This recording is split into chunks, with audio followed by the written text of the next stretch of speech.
You're listening to the Emotional Abuse Recovery Podcast, episode number 57.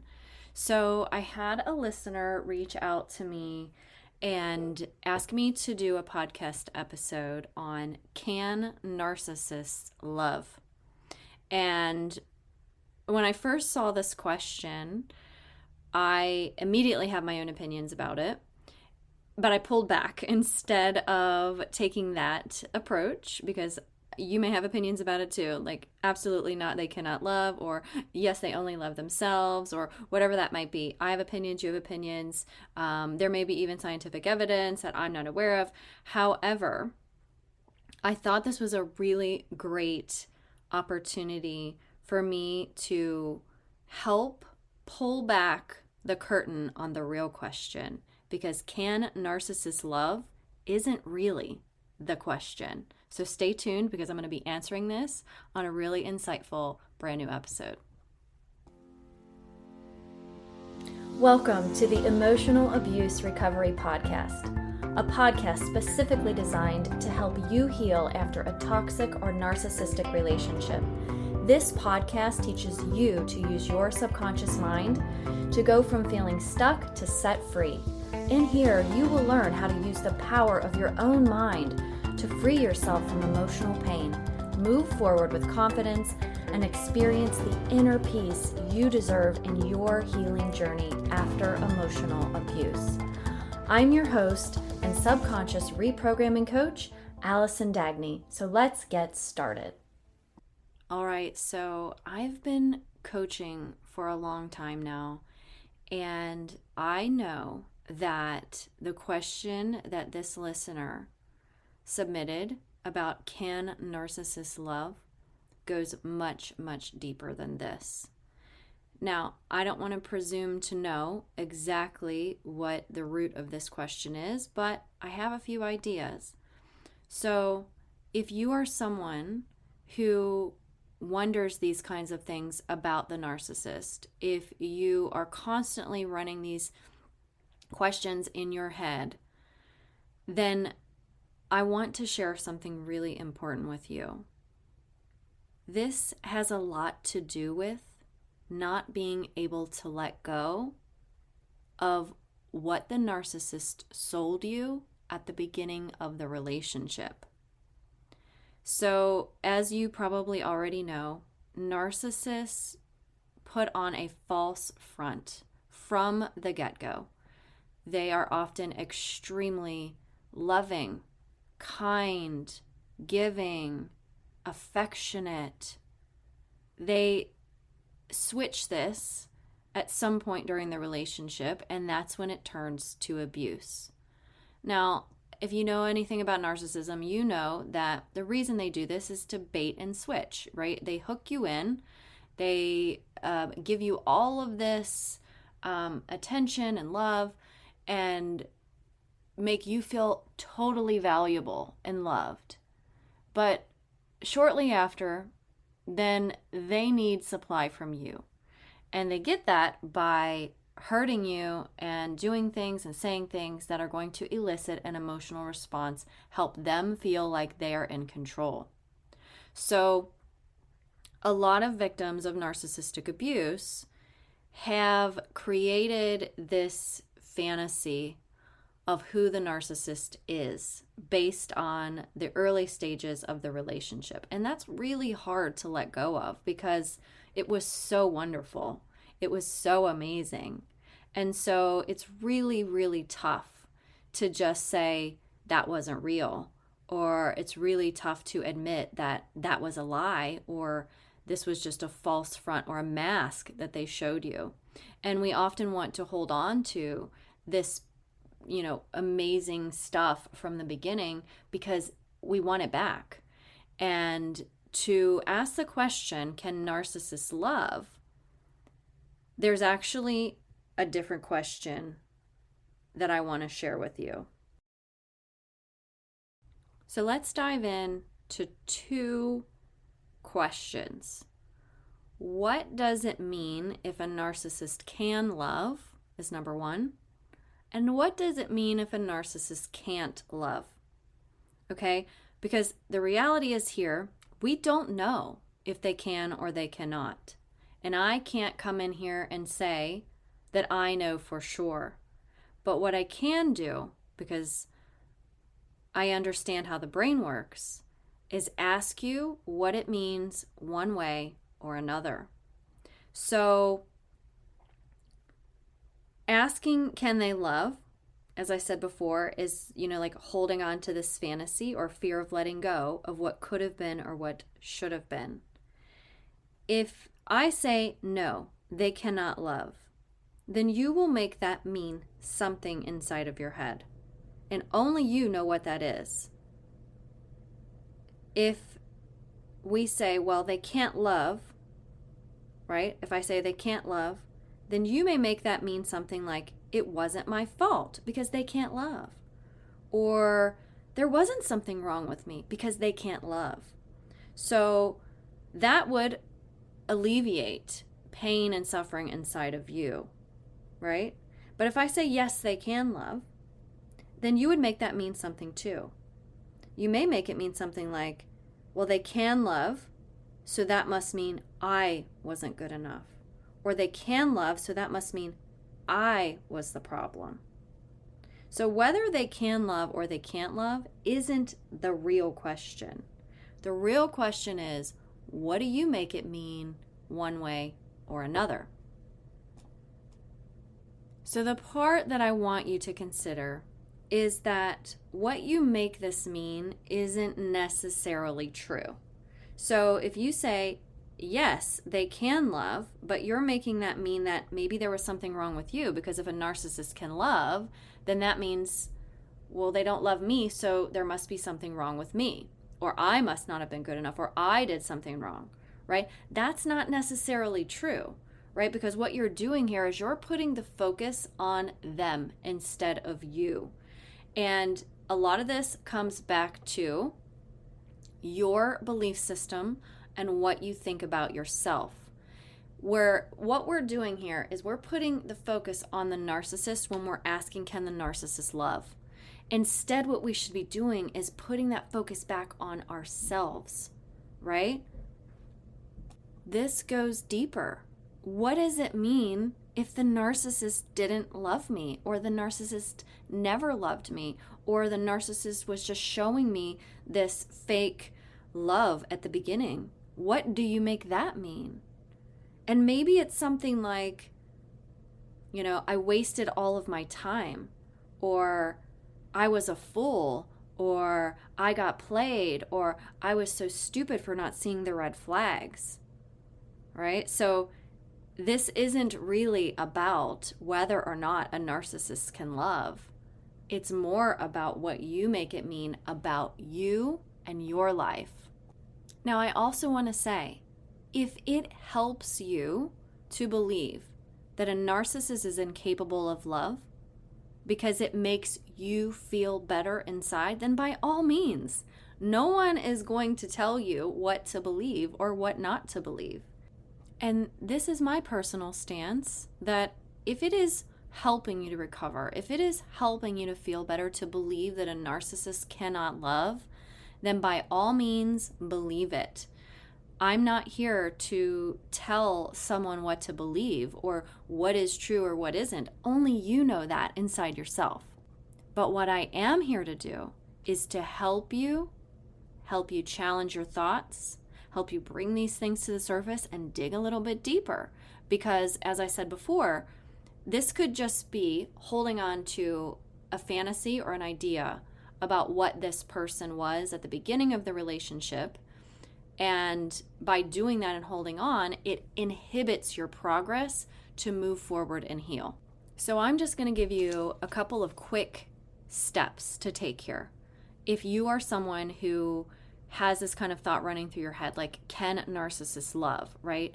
Because another thing, and I'm going to do a separate episode on this, is how we get stuck in learning about narcissism and how we, inhibit our own progress and healing because we're so focused on them, because we're so focused on what they are and how they behave and what the root of their issues are, right? We need to put that focus back on ourselves. So that's for another episode, which I will do, but going back to this, what are some steps that you can take to help you kind of resolve this questioning in your head? So number one is to write down, can a narcissist love, and write yes. And then write down, can a narcissist love, and then write no. And underneath each of those questions, write down what you believe that means about you. If a narcissist can love, and if a narcissist can't love. And this will reveal what's going on in your subconscious mind. Because if they can love, and then you see all the things that you're making that mean about yourself, versus if they can't, one of those is going to make you feel much better than the other one, right? Now, the next step is to take all of those things that you wrote down under question 1 and question 2, and then decide, which one of these do I want to actually look at? Which one of these things do I want to start to question a little bit more? And because my goal here is to help people get out of pain, then we need to focus on the things that are going to cause that pain. And these are your subconscious beliefs. So if you wrote down, can a narcissist love, and yes, and then under there you wrote, well, if a narcissist can love, then that means that I was the problem. Or if a narcissist can love, that means I wasn't lovable. Or if a narcissist can love, then that means I should have showed up differently in the relationship. Those are subconscious beliefs. All you do is you take those subconscious beliefs and you start to tell yourself a different story. I was not the problem. And then what you do is you show your mind some proof and evidence of why, in what ways, and how often that you were not the problem, right? I'm not saying that you weren't ever a problem. I was a problem in my relationship at times too. Relationships are two-way streets. However, if you are believing in your subconscious mind in this repetitive thought pattern that I was the problem, I was the problem, I was the problem, right? That's going to keep you stuck. That's going to keep you suffering and in pain, right? So what else could be possible here? Could it be possible that I was not the problem? Could it be possible that I have specific examples of when this person physically abused me, emotionally abused me, financially abused me, sexually abused me, whatever? Showing your mind the proof and evidence. And if you've heard this podcast before, you know that the subconscious mind, its language is in stories, it's in images, right? So it's not just saying I was not the problem, right? That's affirmations. And I love affirmations, and affirmations are wonderful, but affirmations don't change the neural pathways in your brain. Even if you write it 50,000 times, it doesn't change the neural pathway just by repeating it and writing it. You have to speak the language of your subconscious and show your subconscious mind the proof and evidence, because without the proof and evidence, it will not change the neural pathway. The neural pathway then will start to tell you a new story. I was not the problem because I have proof and I have evidence, and here are my examples. I also want to say this. If this is something that you think about, or if there are other things that you think about regarding the abuser or the narcissist, the person who hurt you, there's nothing wrong with you for doing this. This is literally just the way your brain is wired. But the good news is you can change the wiring. When we change the wiring, we change how we operate because we're changing how we feel. So be kind to yourself when it comes to this, but just know that there are always layers and layers to the healing process. And again, I don't know if a narcissist can love. I wouldn't ever presume to make that statement. And, I'm not in their head, and I don't have a psychology degree or proof or studies or anything to say whether or not. I have opinions, but as you know, I'm in the work of beliefs and opinions, and they're just beliefs, and it doesn't necessarily mean that they're true. So the one thing I do know is that questioning this keeps you focused on the narcissist. It keeps you from focusing on you and your healing. It prevents you from recovering when the focus is on them. When you think about it, in the relationship with the narcissist, we focused on them so much. Everything was about them.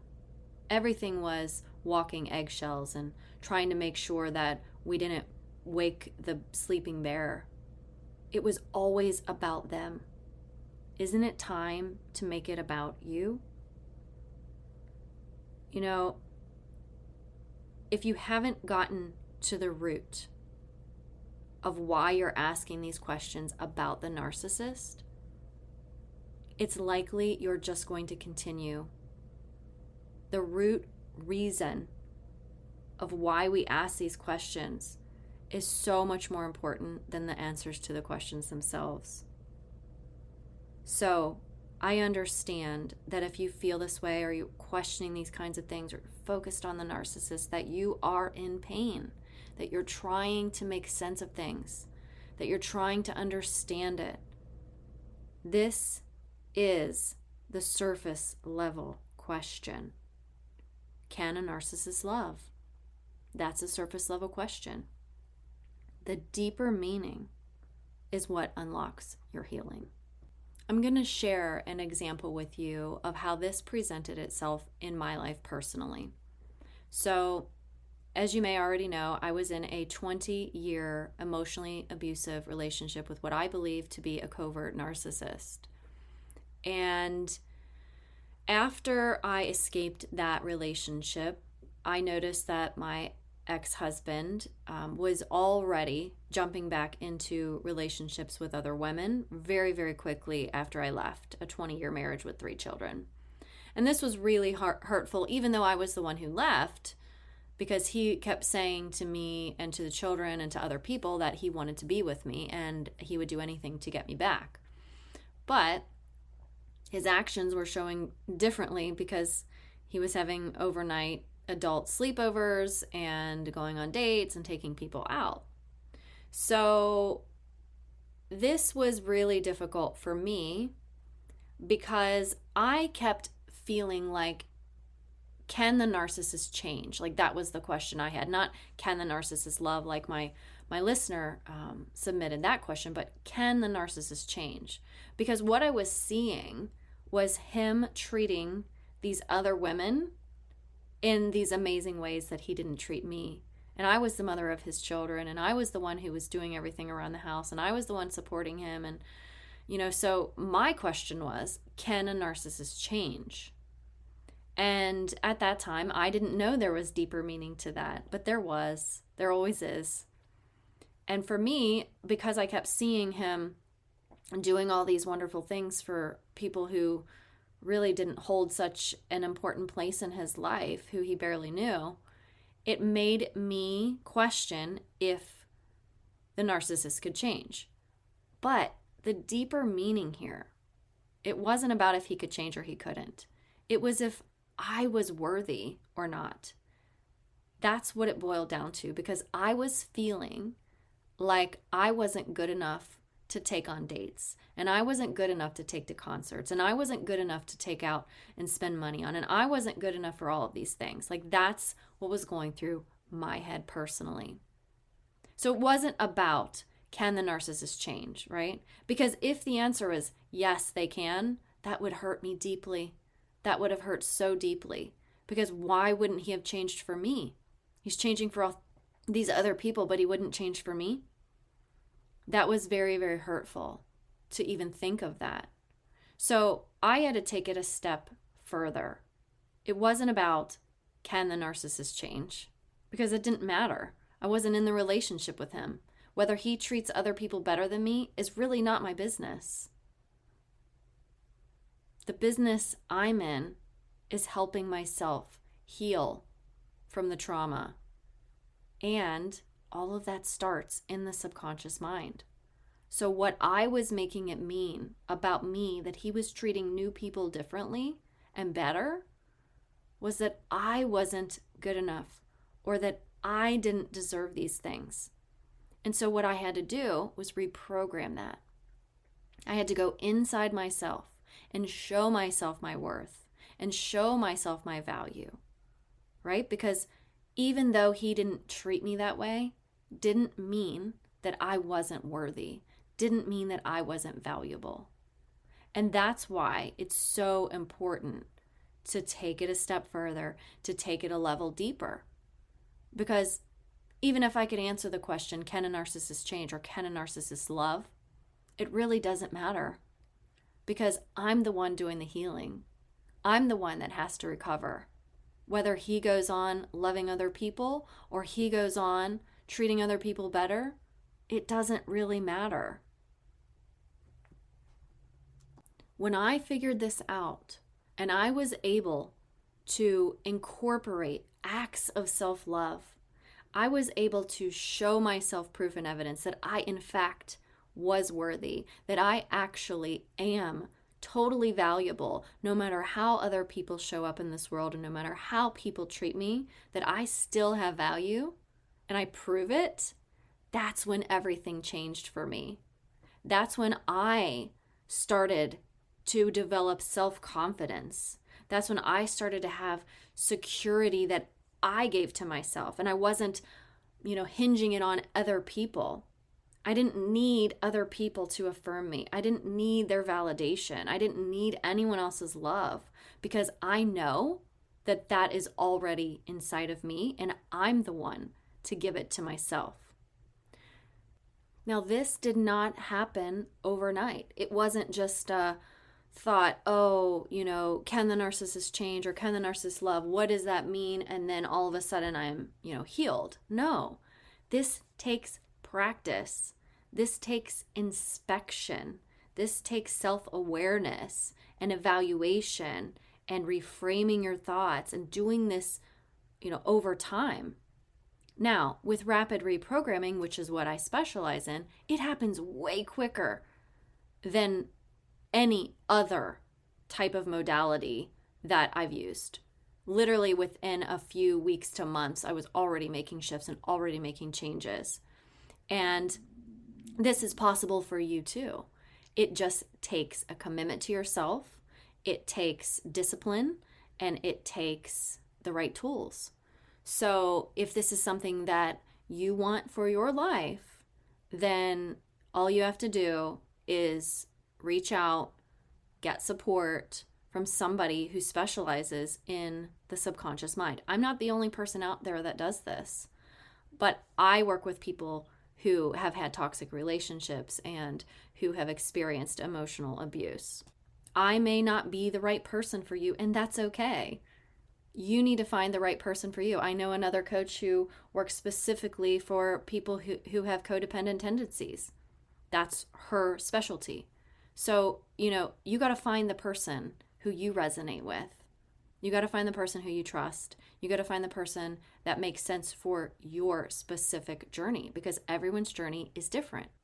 One thing I want to ask you, and I hope you will reflect on this, is what is it costing you to continually focus on the narcissist? What is it costing you to continually research and wonder if they can love or if they can change? That is something that should be reflected on, because if you don't know the answer to that, that can keep you stuck.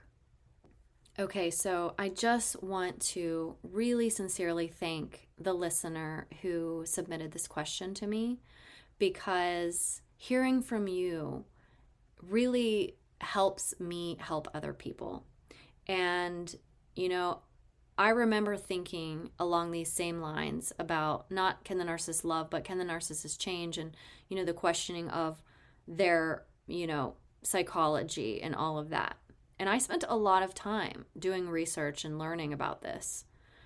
But the realizations that I came to were really what propelled me forward on my healing journey, when I understood that there were other things at play here, that it wasn't just about analyzing and discovering the inner workings of a narcissist's head, that it really has so much more to do with me.